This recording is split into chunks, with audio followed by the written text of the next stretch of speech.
오늘은 총회 주일입니다. 그 101회 총회를 맞이해서 우리 교단 산하에 있는 8,731개의 교회가 같은 말씀을 나누며 은혜를 나누는 시간입니다. 우리 대한예수교 장로회 총회는 1912년 9월 1일에 세워져서 지금까지 많은 교회와 함께 주님의 사역을 감당하고 있습니다. 어떤 분들은 이런 각 교단의 차이를 잘 모르시고 또 우리 교단은 어떤 교단인지를 모르시는 분들도 좀 많습니다. 이제 가끔 이사하시거나 멀리 가시게 되는 분들을 보면 저에게 교회를 좀 추천해 달라고 하시는 분들이 있습니다. 아무래도 요즘 이상한 교회들도 너무나도 많고 특별히 이단들 중에서 교회의 이름을 걸고 똑같은 교회 이름을 걸고 하는 사람들이 많이 있기 때문에 좀 불안해하시면서 추천해달라고 하시는 겁니다. 그러면 저도 이제 그분들이 사시는 동네나 근처 지역에서 좀 교회들을 알아보고 추천해드리는 편입니다. 그러면 제가 첫 번째로 추천하는 교회는 어떤 교회일까요? 바로 우리와 같은 소속의 교단 교회입니다. 어떤 분들께서는 꼭 굳이 그래야 되나 이렇게 물으시는 분들도 계십니다. 물론 다른 교단이지만 하나님께서 세우신 건강한 교회들도 많이 있습니다. 그런데 가능하면 가급적이면 저는 우리 교단을 먼저 추천해 드립니다. 그래서 교회를 갈 때 이 마크가 있냐고 먼저 확인을 해보라고 합니다. 어떤 마크인지 혹시 아시겠습니까? 우리 한번 화면을 보시죠. 네, 우리 교회 다니시면서 이 마크는 한 번씩 다 보셨겠죠? 우리 행복한 교회 앞에도 우리가 만든 자체 심벌이 있지만 공식적으로는 이 마크를 붙여서 사용하게 됩니다. 이 마크를 보시면서 저건 어떤 교회에 붙어 있는 건지 그리고 도대체 무슨 뜻인지 궁금해 하시는 분들도 계실 것 같습니다. 먼저 붉은색 십자가는 당연히 잘 아시겠죠? 예수 그리스도의 보혈과 구속의 역사를 상징합니다.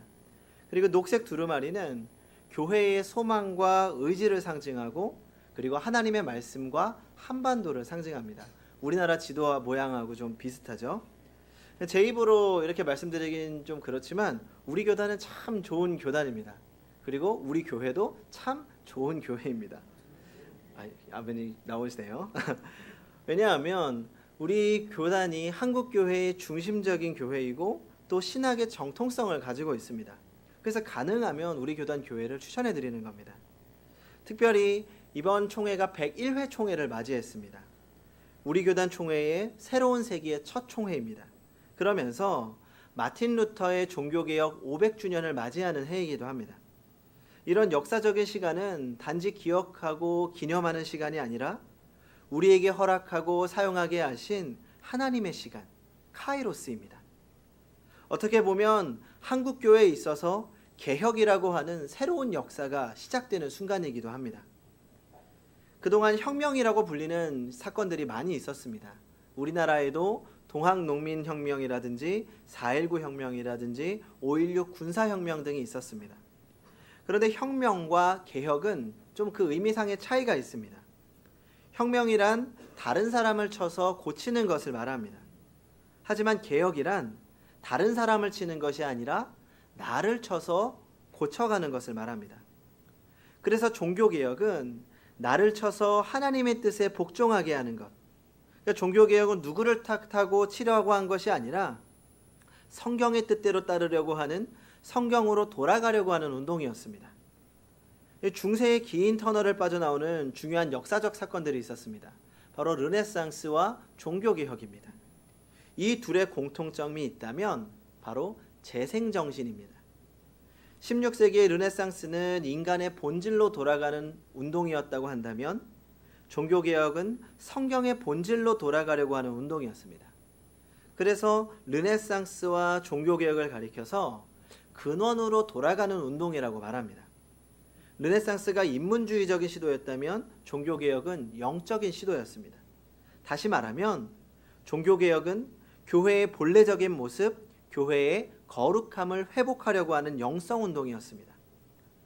이 당시에 종교개혁이 일어났던 여러 가지 이유가 있습니다. 우리가 잘 알고 있는 것처럼 당시 부패했던 교회의 갱신이 그 첫 번째 이유였고, 그리고 두 번째는 가톨릭 교회의 잘못된 신학을 바로잡기 위한 것이었습니다. 특히 신학자 칼바르트는 가톨릭과 개신교의 차이를 그러나와 오직의 차이라고 말합니다. 가톨릭은 그러나, 개신교는 오직입니다. 좀 어려우실 수 있을 것 같은데 좀 쉽게 설명드리면, 먼저 가톨릭 교회는 하나님의 말씀을 믿음의 첫 번째 법칙이라고 하지만 개신교는 믿음의 유일의 법칙이라고 말합니다. 그리고 개혁자들이 오직 믿음이라고 말하지만 가톨릭에서는 그러나 행위도 유효하다고 합니다. 우리는 오직 은혜라고 말하지만 가톨릭에서는 그러나 행위를 통하여 구원받는다고 합니다. 우리는 오직 성경이라고 말하지만 가톨릭에서는 그러나 교황의 결정과 교황의 말도 성경과 같은 권위를 가지고 있다고 말합니다. 우리는 오직 하나님의 영광이지만 가톨릭에서는 그러나 교황도 영광의 대상이라고 말합니다. 그래서 종교개혁은 오직 하나님을 회복하기 위한 거룩함의 회복의 운동이었던 겁니다. 그런데 이 종교개혁이 쉽지 않았습니다. 남프랑스의 세벤느산에 가면 사막박물관이 있습니다. 종교개혁 이후에 카톨릭 내부에서 일어났던 반종교개혁 시대의 사건들을 정리한 곳입니다. 이 당시의 개신교도들, 종교개혁을 주동했던 사람들은 무참히 학살되었습니다. 부패하고 타락했던 교회를 개혁하기 위해 수많은 사람들의 희생이 있었던 겁니다. 이처럼 개혁이라는 것은 쉬운 일이 아닙니다. 그런데 101회 총회의 주제를 다시 거룩한 교회로 라고 정했습니다. 전 그동안 총회의 많은 주제를 보았지만 가장 마음에 들고 가장 필요한 주제라고 생각했습니다. 오늘날 교회가 가장 먼저 회복해야 되는 것이 바로 거룩함입니다. 교회가 거룩을 잃어버리면 더 이상 영향력을 끼칠 수 없습니다. 그리고 이 거룩함이라는 것은 단순히 우리가 마음을 먹는다고 이루어지는 것이 아닙니다. 지금도 우리가 돌아가려는 거룩한 곳에는 엄청난 저항이 있을 수 있습니다. 이 저항은 그동안 부패한 교회와의 싸움입니다. 그리고 변화에 익숙하지 않은 나 자신과의 싸움입니다. 이제 다시 처음 교회로 돌아가기 위해서 우리는 주님 안에서 새 힘을 얻어야 하는 것입니다. 그렇다면 우리는 어떻게 무엇을 향해서 돌아가야 합니까? 먼저 첫 번째로 우리 교회는 다시 성경으로 돌아가야 합니다. 우리 마음의 개혁과 교회의 개혁은 성경으로 돌아갈 때 비로소 가능합니다. 마음의 개혁이 우리의 이성이나 경험으로 될 수 없습니다. 교회 개혁의 해답은 오직 성경입니다. 로마서 1장 17절을 우리 같이 읽어보겠습니다. 오늘 본문 로마서 1장 17절 시작. 복음에는 하나님의 의가 나타나서 믿음으로 믿음에 이르게 하나니 기록된 바 오직 의인은 믿음으로 말미암아 살리라 함과 같으니라. 아멘. 바로 이 말씀 때문에 종교개혁이 일어난 것입니다. 마틴 루터가 의인은 믿음으로 말미암아 살리라, 이 성경 말씀의 뜻을 깨닫고 변하기 시작한 겁니다. 그리고 외쳤습니다. 오직 믿음, 오직 성경, 오직 은혜. 그때부터 성경을 중심으로 교회가 회복되기 시작했고, 그때부터 성경을 중심으로 교회가 거룩함을 회복하기 시작한 것입니다. 최근 한국 교회가 사회로부터 많은 비난을 받는 것은 바로 거룩함을 잃어버렸기 때문입니다. 성경대로 살아야 함에도 불구하고 성경이 삶으로 연결되지 않았기 때문입니다. 바울은 그래서 말합니다. 배우고 확실한 일에 거하라. 여기서 거하다라는 말은 지속적인 상태를 말하고 항상 성경대로 살라는 말입니다. 성경은 그리스도인의 신앙과 행위의 근거입니다. 그래서 장로교회 신조 1조는 이렇게 시작합니다. 신구약 성경은 하나님의 말씀이니 신앙과 행위에 대하여 정황무오한 유일의 법칙이다. 그리스도인은 하나님의 감동으로 된 말씀인 성경을 깨닫고 성경을 믿고 성경의 가르침대로 살아야 합니다. 성경은 신앙과 행위의 법칙이기 때문에 그리스도인의 모든 행위가 성경적이어야 하는 것입니다. 원래 러시아 국민의 98%가 정교회의 교인이었습니다. 그런데 1917년 볼세비키 혁명이라고 하는 공산혁명이 일어나면서 공산국가의 종주국으로 변하게 됩니다. 그럼 어떻게 이런 일이 일어났을까요? 쉽게 말하면 교회의 부패 때문이었습니다. 당시 사제들은 성의를 어떻게 장식할 것인가를 가지고 다투었고 성경의 표지는 수백 개의 다이아몬드로 장식해 놓았습니다. 교회의 관심은 성경 말씀이 아니라 성경의 장식이었습니다. 결국 이런 교회의 부패 때문에 러시아를 공산주의 종주국으로 만들었던 것입니다. 지금 우리나라도 기독교의 숫자가 많다고 자랑합니다. 여전히 줄고 있지만 그래도 아직 우리는 살아있다고 말합니다. 하지만 98%의 교인들이 한순간에 변할 수 있던 것처럼 언제든지 한국 교회도 거룩함을 잃어버리면 무너질 수 있을 거라는 말입니다. 교회가 쇠퇴할 때 나타나는 현상이 있습니다. 첫 번째는 예배보다 회의를 소중하게 생각한다는 겁니다. 두 번째는 교회에 대한 관심보다 교회가 세운 기관들에 더 관심이 집중된다는 겁니다. 그리고 세 번째는 성경 말씀을 상징화하고 성경의 가치를 축소한다는 겁니다. 성경의 가치를 잃어버리는 것은 교회가 쇠퇴하게 되는 일입니다. 성도 여러분, 성경에 기록된 하나님의 말씀은 상징된 말씀이 아니라 영원히 변하지 않는 살아계신 하나님의 말씀입니다. 성경은 장식용이나 자랑하는 것이 아니라 우리의 삶으로 지켜져야 하는 하나님의 계명이고 하나님의 명령이고 살아계신 하나님의 음성이라는 것을 기억해야 합니다. 이 성경으로 돌아가는 것이야말로 개혁의 시작이라는 것을 기억하시기 바랍니다. 두 번째로 우리 교회는 거룩한 교회로 돌아가야 합니다. 오늘 말씀 레위기 19장 2절 말씀을 같이 읽어보겠습니다. 시작. 너는 이스라엘 자손의 온 회중에게 말하여 이르라. 너희는 거룩하라. 이는 나 여호와 너희 하나님이 거룩함이니라. 아멘. 그리고 베드로전서 1장 15절을 제가 읽어보겠습니다. 오직 너희를 부르신 거룩한 이처럼 너희도 모든 행실에 거룩한 자가 되라. 아멘. 먼저 여기서 거룩하다라는 단어의 히브리어는 카드시입니다. 이 말은 잘라서 떼어놓다라는 뜻입니다. 그리고 신약 성경에 헬라어로 기록된 거룩하다라는 말은 하기오스인데 분리되다라는 뜻입니다. 정리하면 거룩해진다는 것은 일상적인 것들로부터 따로 떨어져서 구별되는 겁니다. 거룩해진다는 것은 탁월해지고 특별해지는 것입니다. 성도 여러분, 우리가 거룩해야 하는 이유가 있습니다. 바로 하나님께서 거룩하시기 때문입니다. 거룩하신 하나님께서 우리에게 거룩하라고 명령하십니다. 거룩한 백성이 거룩한 곳에서 거룩한 하나님께 거룩한 제물을 드리라고 말씀하십니다. 거룩한 백성이 거룩한 교회를 만드는 것입니다.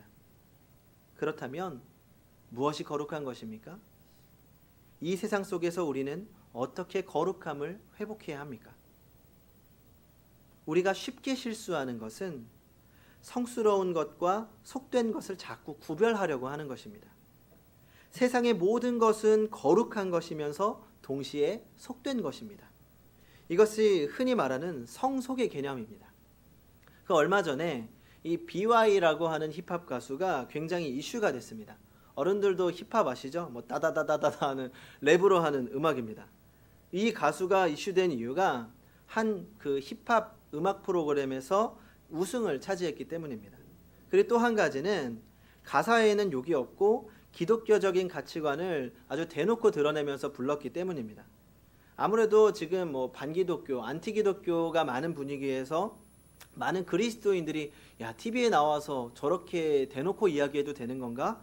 걱정을 했는데 오히려 당당한 기독교 정신과 또 탁월한 실력 때문에 믿지 않는 사람들도 인정할 수밖에 없었습니다. 그래서 어떤 사람들은 BY 덕분에 교회 한번 가봐야겠다 이렇게 말하는 사람들도 생겼습니다. 그런데 이 친구가 그 힙합이라는 음악을 하면서 당시 담당 목사님과 의견 충돌이 있었다고 합니다. 어떻게 힙합으로 찬양을 할 수 있겠냐는 겁니다. 아무래도 이 힙합이라고 하는 장르가 욕과 비난이 자주 담기기 때문입니다. 그러자 BY가 이렇게 대답했다고 합니다. 힙합도 하나님이 만드신 거예요. 하나님이 이 세상의 모든 것을 창조하셨고 음악도 하나님의 것이고 힙합도 하나님의 것이라는 겁니다. 다만 그 음악이라는 도구를 가지고 하나님을 찬양할 것인가 아니면 비난의 도구로 사용할 것인가의 문제라는 겁니다. 그리고 이 BY라는 가수는 힙합이라는 장르를 통해서 오히려 하나님을 찬양하는 거룩한 도구로 만들겠다는 뜻을 가지고 있던 겁니다. 물론 조금 더 세심하게 살펴봐야겠지만 저는 기본적인 그 생각에 동의합니다. 우리는 살아가면서 자꾸 거룩한 것과 속된 것을 구별하려고 합니다. 우리는 거룩한 것과 속된 것을 구별하려고 하는 것이 아니라 성도는 모든 것을 거룩하게 만들어 가야 합니다. 이것이 성도의 책임입니다.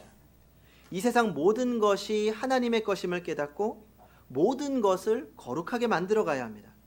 그리고 그 시작은 바로 나 자신을 거룩하게 만들어가는 것으로부터 시작되는 것입니다. 그 유대인들에게는 코셔라는 음식이 있습니다. 그 유대인의 율법을 따르는 정결한 음식을 말하는데 그 율법이 금기하는 제품들을 사용하지 않고 또 심지어 11조를 내지 않은 이스라엘 제품조차 사용하지 않고 만드는 음식들을 말합니다. 뭐 채소나 과일 그리고 모든 제품에 이 코셔가 있습니다. 이것들은 처음 재배할 때부터 특별하게 성별해서 만들고 또 깨끗하게 한 제품들입니다. 사실 좀 지나치다고 볼 수도 있습니다. 하지만 그 노력과 마음만은 참 귀하다는 생각이 듭니다. 오히려 거룩함을 잃어버려가고 있는 이 시대에 나 자신의 것을 정결하게 만드는 이런 자세가 필요한 것입니다. 그래서 우리는 끊임없이 자신을 개혁해 나가야 합니다. 그리고 이 거룩함을 향한 개혁의 정신이야말로 우리 교단의 가장 큰 중심 정신이라고 할 수 있습니다. 그 어떤 분들이 이제 우리 교회, 우리 교단을 소개할 때 장로교라고 소개하는 분들이 많습니다. 사실 이건 잘못된 표현입니다. 우리 교단의 정식 명칭은 대한예수교 장로회 통합입니다. 장로교가 아니라 예수교입니다. 예수교. 그리고 장로회, 장로교회입니다. 그리고 우리 장로교회는 종교개혁가 깔뱅의 개혁 전통으로부터 시작된 개혁교회입니다. 우리는 종교개혁하면 루터의 종교개혁을 가장 먼저 떠올립니다. 하지만 우리는 루터를 넘어서 깔뱅의 개혁으로 나가야 합니다. 루터가 종교개혁의 1세대라면 깔뱅은 2세대라고 할 수 있습니다.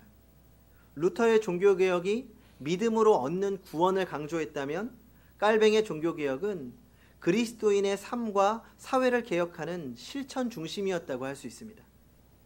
그래서 신학자 바르트는 이렇게 말했습니다. 그리스도인은 한 손에는 성경을 다른 한 손에는 신문을 들어야 한다.